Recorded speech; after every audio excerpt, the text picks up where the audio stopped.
Olá, muito boa tarde. Estudar o Oriente Cristão e a cultura copta. É esse o objetivo das jornadas de estudo promovidas pela Universidade Católica Portuguesa, que vão, por certo, proporcionar novos olhares aos acontecimentos de perseguição cristã na região.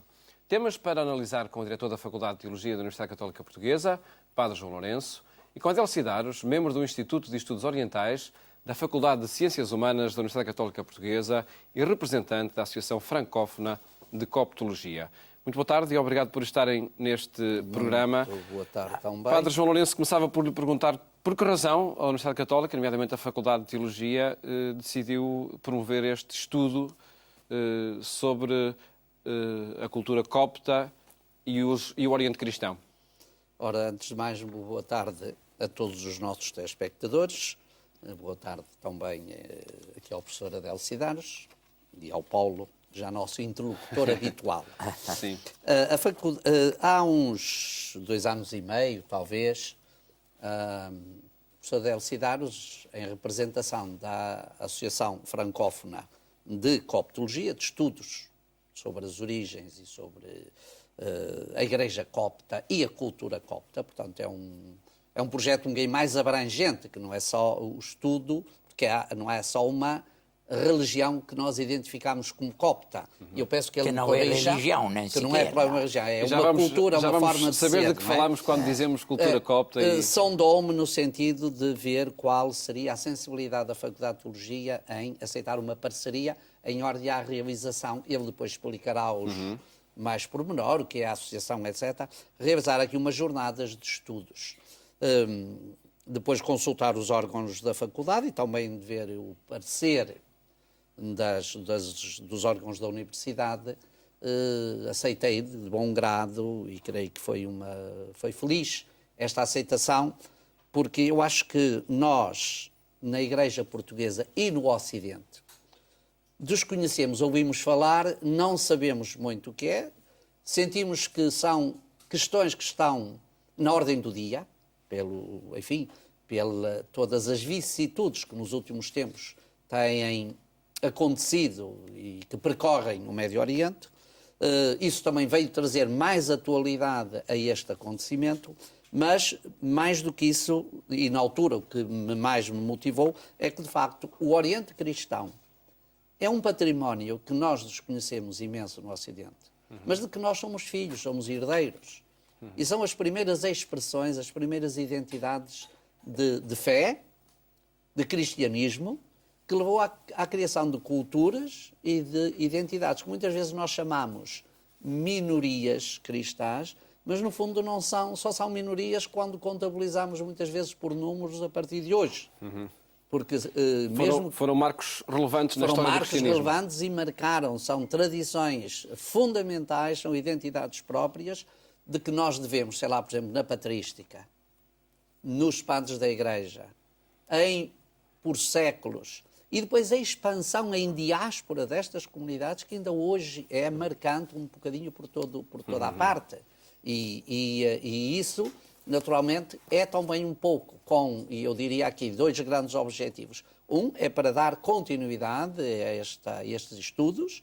Um segundo é para colocar também no seio, na ordem do dia da identidade, da nossa identidade, esta problemática e, ao mesmo tempo, dar a conhecer, trazer um pouco mais para a realidade vivencial. E, por isso, nós quisemos associar às jornadas também uma exposição que dê forma plástica e visual a alguns traços dessa herança que estão presentes. E que nós já abordaremos a seguir, iremos detalhar, certamente. sem dúvida. Sim, em todo caso, esta pergunta, creio eu, que percorre a sociedade portuguesa, a sociedade ocidental, sobre o cristianismo no Oriente. O que é que se está a passar? Nós ouvimos muitos relatos, infelizmente, de perseguição, contínuos atentados contra os cristãos no Médio Oriente. O professor Adel Cidaros, num artigo publicado na última revista Comúnio, começa precisamente esse artigo com um conjunto de interrogações. O que é que se passa com os cristãos no Médio Oriente? Estarão a ser perseguidos? Quais as verdadeiras motivações? São muitas perguntas, se calhar para responderem em pouco tempo, mas perguntava-lhe, professor Adel Cidaros, de facto, o que é que está a acontecer no Médio Oriente com os cristãos?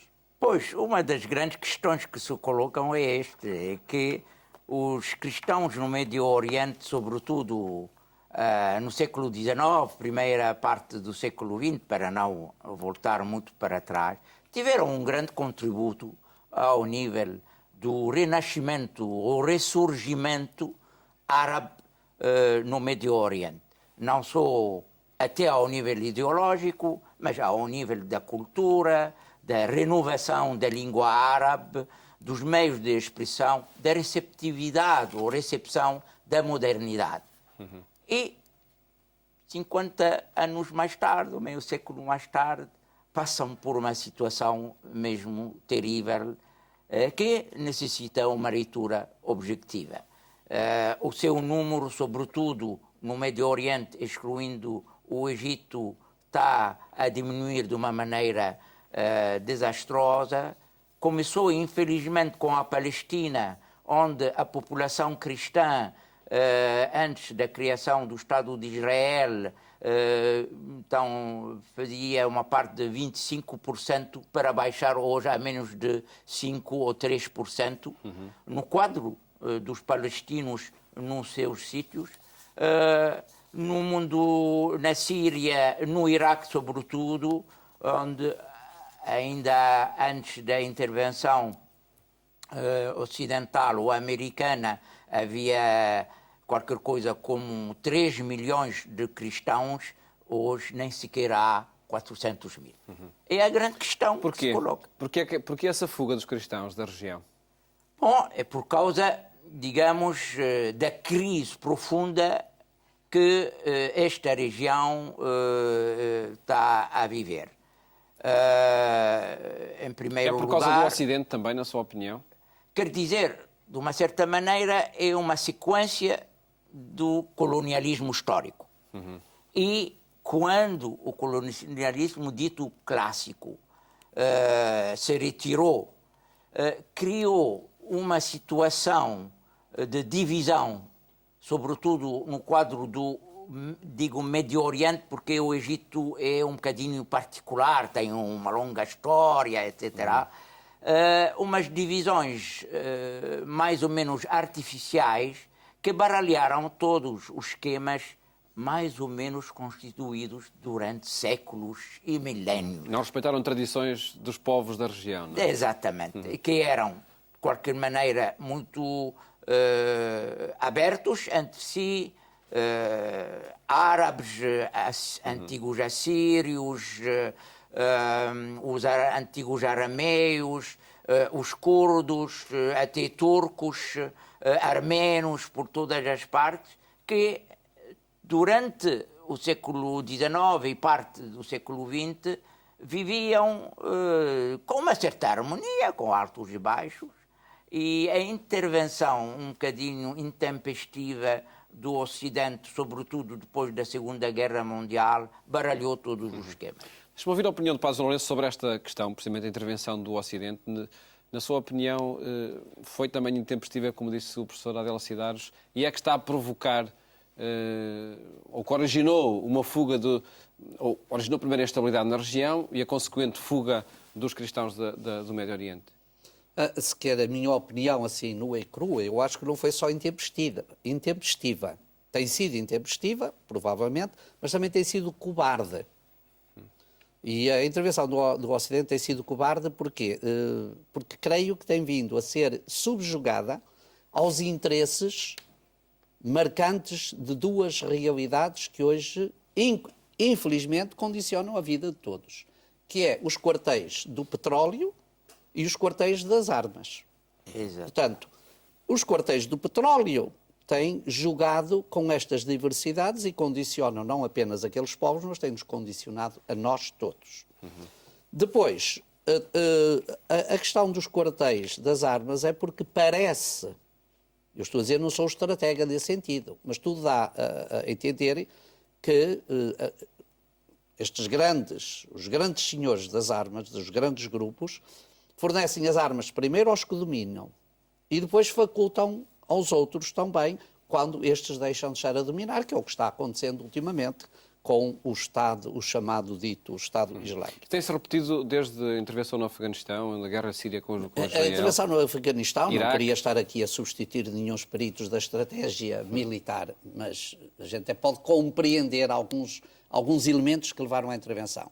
Em relação ao Iraque, e eu tenho pena de dizer isto, mas aprendi isto em Macau. Em Macau, o Sr. Bispo, na altura em que estava lá, e com quem eu convivia muito quando exercia o meu ministério, muitas vezes me dizia isto: há povos que ainda precisam de uma mão forte que os oriente. Não é que os domine, é que os oriente. Há povos que ainda precisam de uma mão forte que os oriente. E a orientação pressupõe um certo amadurecimento. A importação de modelos estrangeiros é como eu pegar numas calças grandes e enfiá-las a uma criança pequenina. Ela vai cair permanentemente.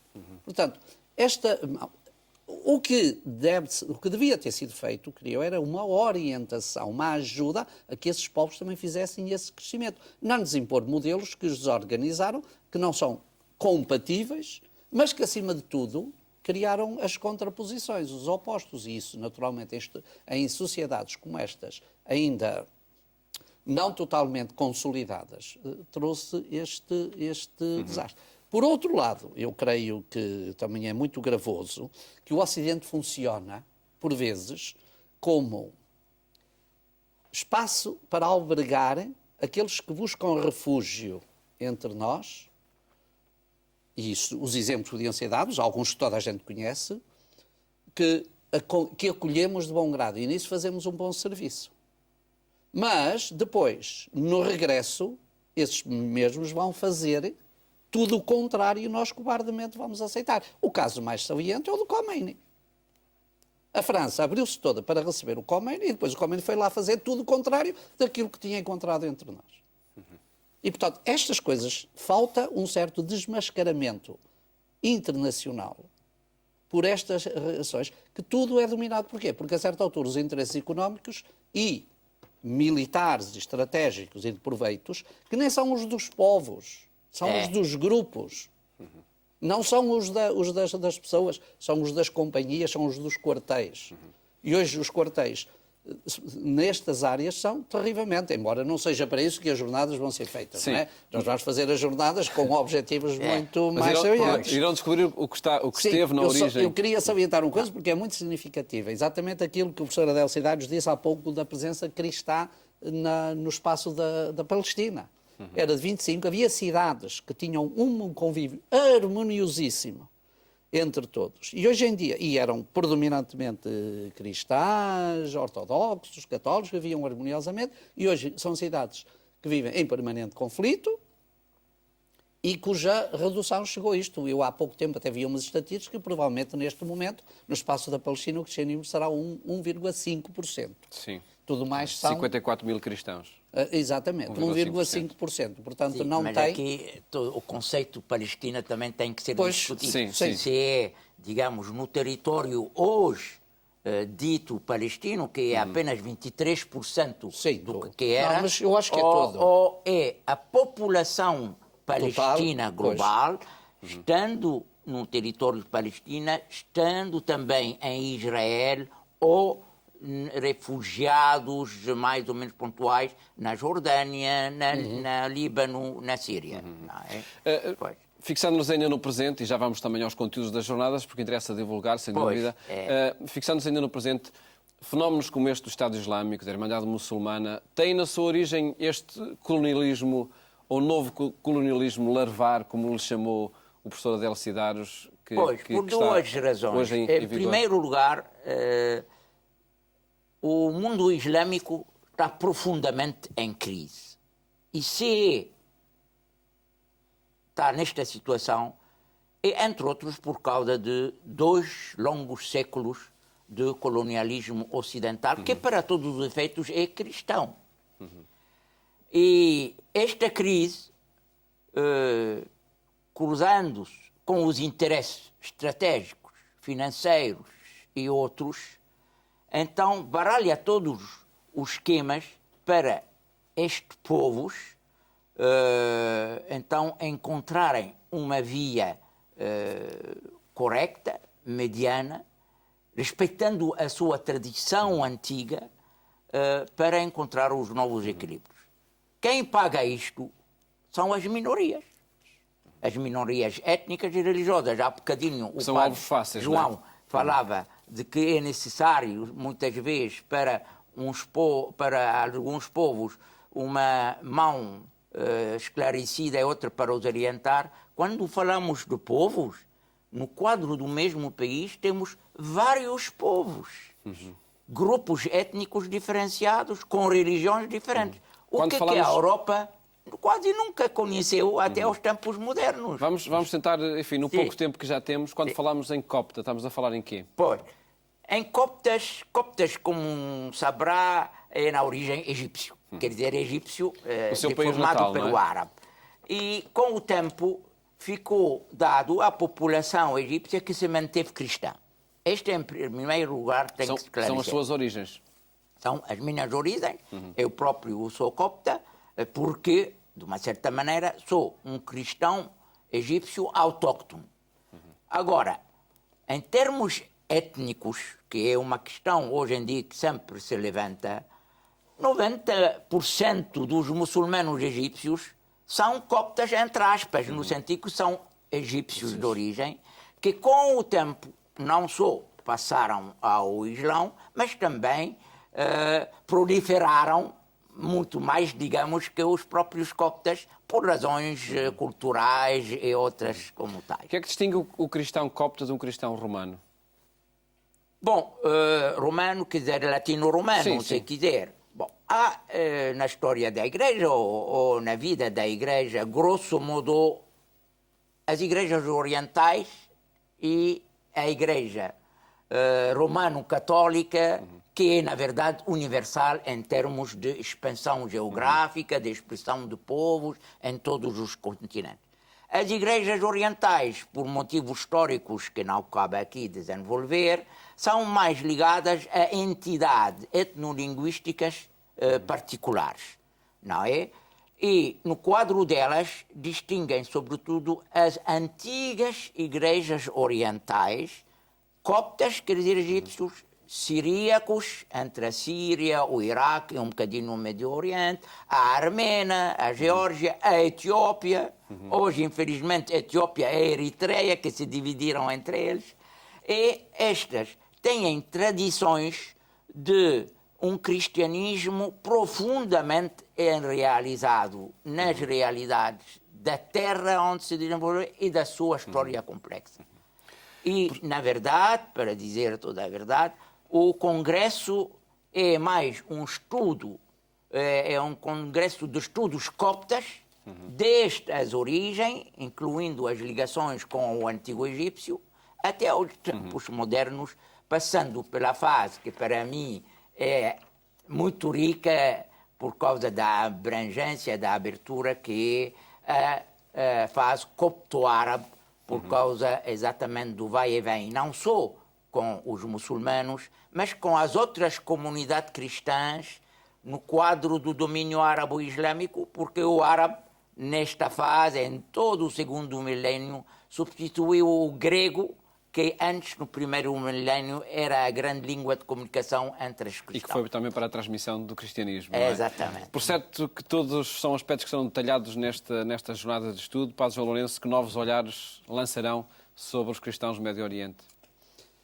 Eu creio que, na sequência do Ou sobre o cristianismo, até a história do cristianismo no Médio Oriente, não é? Eu creio que, na sequência do que tinha dito antes, as jornadas compõem-se de sessões muito específicas, que são estudos de investigação, de aprofundamento, que correspondem aos objetivos, naturalmente, na linha dos objetivos daquilo que é a Associação Francófona de Coptologia. Portanto, aprofundar exatamente uma investigação daquilo que o professor Adélio Cidades também acaba de dizer. A arte, a história, monarquismo. Há bocadinho o padre João esqueceu-se do contributo da Igreja Copta para o monarquismo. Sim, e é toda a cristandade. Não tinha intenção de estar a fazer uma síntese, mas devia ter dito esse aspecto, porque eu próprio visitei, nas vezes que estive no Egito, alguns mosteiros coptas e, de facto, ali vemos essa expressão e essa riqueza. Mas, por outro lado, eu creio que nas jornadas, as jornadas têm também algumas atividades, há também sessões públicas, grandes conferências abertas e, eu diria, um bocadinho mais a pensar na realidade e no público português candidato a estar presente, serão todos bem-vindos, ninguém é excluído, mesmo das sessões de trabalho mais de investigação, mas nestas, para mostrar um bocadinho o eco e a presença da nossa cultura também. Se nós recebemos muito, também demos alguma coisa, não é? E, portanto, mostrar um pouco isso e traduzir, através de uma feliz coincidência e colaboração, alguns aspectos da arte e da cultura destes povos numa exposição que vamos realizar no Museu Nacional de Arqueologia, em Belém. A abertura será no dia 19 de junho, sexta-feira, Será uma ação, com uma ação solene, uma conferência, e teremos a abertura dessa exposição, que se manterá aberta e visitável até ao dia 2 de agosto. Aí se junta um conjunto de peças, quer do cristianismo, quer da cultura copta, etíope e também armena. Portanto, e um bocadinho moçárabe. E um bocadinho moçárabe, exatamente. O antigo cristianismo arabizado, moçárabe no sentido de arabizado, que foi vigente em Portugal e na Península Ibérica. Terminam as jornadas com uma Eucaristia. Exatamente. E era também diferente, convidava os nossos espectadores, as pessoas todas interessadas, os nossos cristãos, a participar na Eucaristia, com que se vão encerrar as jornadas no dia 20, sábado, que é um sábado, às 6h30 na Sé Catedral, com uma missa. Eucaristia em rito moçárabe, em que todos poderão participar, porque haverá materiais para que todos possam participar da Eucaristia e para perceber esta riqueza, porque, segundo me disse o cônego Luís Manuel, o prior da Sé, até ao século XIX havia uma missa semanal em rito moçárabe na Sé Catedral. E bem, que há dúvida, todos os paramentos ainda hoje.